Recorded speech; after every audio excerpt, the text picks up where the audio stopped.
La détermination israélienne est aussi totale au Liban, où l'armée frappe des positions du Hezbollah, aussi bien à Beyrouth que dans le sud ou l'est du pays, dans la région de Baalbek. 16 personnes y ont été tuées, une opération qui questionne, car le mouvement chiite aurait combattu des soldats israéliens au sol.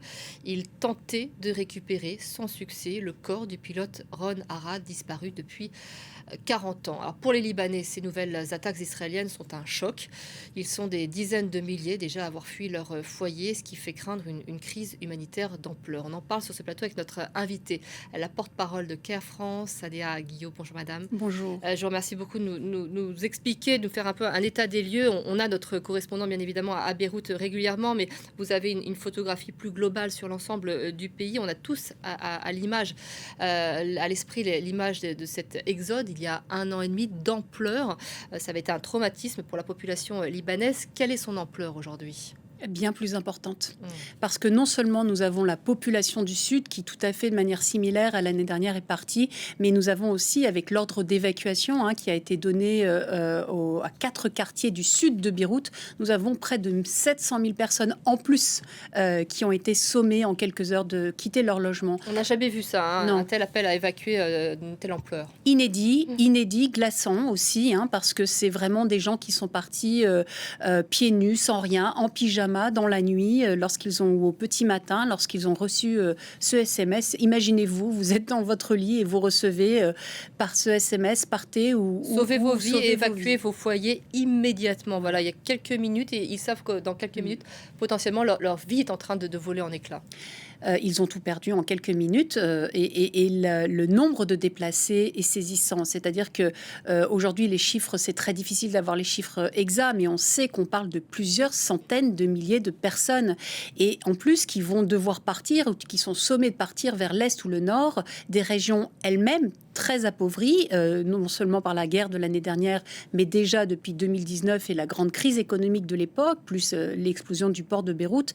Donc finalement, on les somme de partir vers des régions libanaises qui n'ont pas les moyens de les accueillir. Qui reçoivent des réfugiés syriens aussi. Il y a aussi les réfugiés syriens qui sont déjà installés depuis un certain nombre d'années dans des camps, etc. Finalement, là, on est dans une bombe à retardement humanitaire dans ce pays. La situation est très, très, très, très sérieuse sur le plan humanitaire et les besoins sont immenses. Donc concrètement, comment s'organise le relogement pour parler de cette première urgence-là ? C'est le gouvernement libanais qui met en place, qui mobilise des refuges, des abris à travers le pays. Plus de 500 ont déjà été mobilisés, mais ils sont pleins. Le flux de réfugiés de déplacés est tellement important que les refuges préparés sont déjà pleins. Donc aujourd'hui, à Beyrouth, vous voyez des gens qui dorment dehors. Dans les régions vers lesquelles les gens sont sommés de partir, il y a des gens dehors. Il y a des camps de fortune qui commencent à se mettre en place. Les gens dorment dans leurs voitures ou dans des bâtiments abandonnés parce que le nombre de refuges n'est pas encore calibré pour le nombre de déplacés. Et puis, il faut penser que ces gens sont partis sans rien. Et ça veut dire qu'ils ont besoin de tout. Ils ont besoin de tout, c'est-à-dire de produits d'hygiène. Ils ont d'abord de nourriture, d'eau. Ça, c'est vraiment la priorité. Aussi de matelas, de couvertures, d'habits. Ce sont des familles. Des familles entières. Évidemment. Donc, ce qui est vraiment frappant, là, c'est qu'ils sont par rapport à l'année dernière où les gens avaient eu le temps peut-être de mettre dans leur voiture quelques biens qui leur appartenaient, un peu de vêtements, des couches pour les bébés, du lait maternel. Là, ils sont réellement partis en quelques heures. Je vous le dis encore, nous, on a des familles pieds nus dans la rue, sans rien, en pyjama. Donc, ils ont besoin de nourriture chaude, d'eau. Ils ont besoin de kits d'hygiène, de shampoing, de serviettes hygiéniques, de couches pour les bébés, et puis aussi d'endroits où dormir. Donc il y a les refuges, mais même un matelas, une couverture, un drap.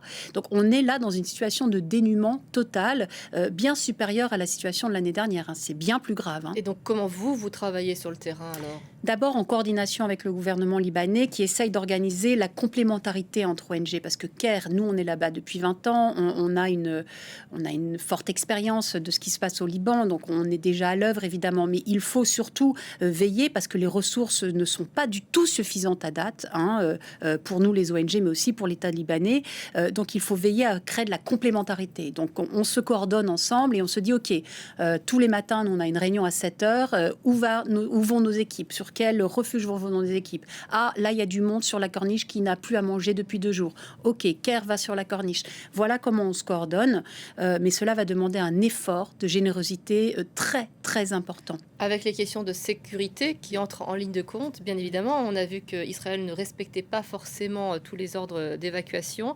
Son objectif est de frapper le Hezbollah, qu'importe s'il y a des civils ou du personnel humanitaire parmi eux. Alors nous, CARE, on est un réseau mondial, on est présent dans 120 pays, on agit dans tous les points chauds de la planète. Donc vous imaginez bien qu'on a des protocoles de sécurité en place très sérieux. Donc on évalue chaque jour si finalement nos équipes sont en mesure d'aller porter secours à la population.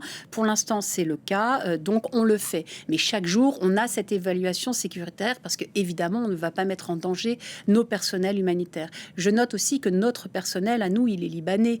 Donc ils vivent eux aussi la situation. Je veux dire, on a un personnel qui, comme tous les Libanais aujourd'hui, manquent de sommeil, n'ont pas dormi depuis une semaine, vivent dans des appartements où ils entendent le bruit des bombes, ils entendent les drones, ils ont peur pour leur propre famille. Eux, comme l'ensemble des Libanais, que ce soit les populations qui fuient ou les populations du Nord qui accueillent, aujourd'hui, on a un peuple qui fait face ensemble à une situation extrêmement aiguë et donc qui est dans un état de détresse psychologique extrêmement important aussi. Donc, en plus des besoins matériels immédiats, il va falloir penser et très rapidement à la santé mentale de toutes ces personnes qui vivent un nouvel épisode de guerre et qui vivent en fait depuis des années une situation dramatique. La détresse effectivement n'est pas seulement logistique, elle est peut-être avant tout émotionnelle. Ce sont aussi des hôpitaux qui ont été évacués dans l'urgence. C'est à peine croyable, mais comme vous le disiez, ce sont 700 000 personnes. C'est un énorme secteur qui a dû évacuer à Beyrouth en très peu de temps. Mais imaginez si demain, en volume, on devait vider la moitié de Paris.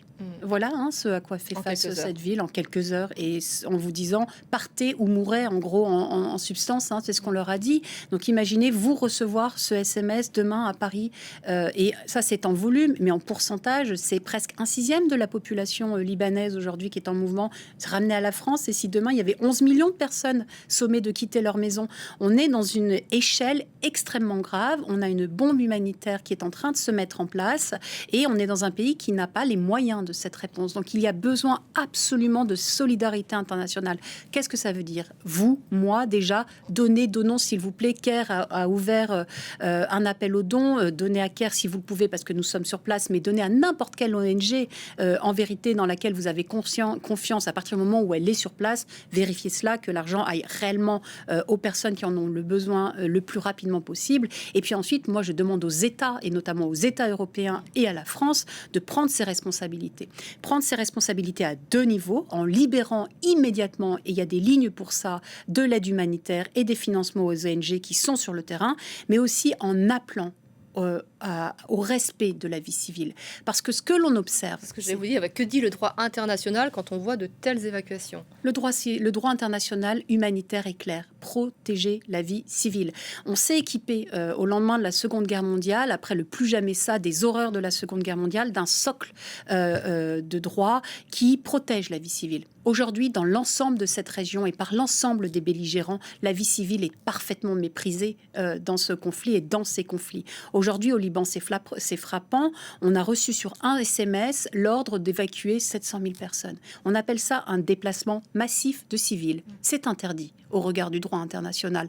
Donc aujourd'hui, j'appelle vraiment l'ensemble des dirigeants, qu'ils soient européens ou mondiaux, et la communauté internationale à faire pression sur l'ensemble des belligérants de cette région pour revenir et raison garder et revenir aux principes, mais je dirais même basiques, du respect de la dignité humaine. Les civils sont complètement oubliés dans cette crise. Quand vous avez entendu les annonces d'Emmanuel Macron il y a 2 jours, soutien humanitaire, soutien auprès de l'armée, des forces militaires libanaises, c'est insuffisant pour vous aujourd'hui? C'est un début et il faut le faire, et merci, mais réellement ça va être une goutte d'eau s'il n'y a pas une vraie mobilisation forte. Vous savez, l'année dernière, le coût de la guerre, le coût de reconstruction de la seule guerre de l'année dernière est évalué à plus de 10 milliards d'euros. Cet argent n'est jamais arrivé. La reconstruction n'a jamais commencé. Donc on est dans un pays où déjà les infrastructures sont à terre depuis l'année dernière, les hôpitaux du Sud, les écoles. Là, on nous annonce un tapis de bombe pour mettre à terre une partie des quartiers sud de Beyrouth où, vous l'avez dit, il y a des hôpitaux, des écoles. Donc ça veut dire que les infrastructures, là encore, vont être touchées. Ce qui, là encore, est une violation du droit humanitaire international où l'on doit protéger les civils, mais aussi les infrastructures civiles. Donc imaginez le coût de cette reconstruction, et on n'est même pas dans la reconstruction aujourd'hui. Donc là, il est indispensable de se mobiliser, de se montrer solidaire. Et les États ont une responsabilité énorme, mais vous, moi, tous les citoyens, ceux qui veulent aider aussi, s'il vous plaît, faites un don. Adia Guillot, porte-parole de Care France, j'espère que vous aurez été entendu. Merci en tous les cas d'être venu en parler sur ce plateau.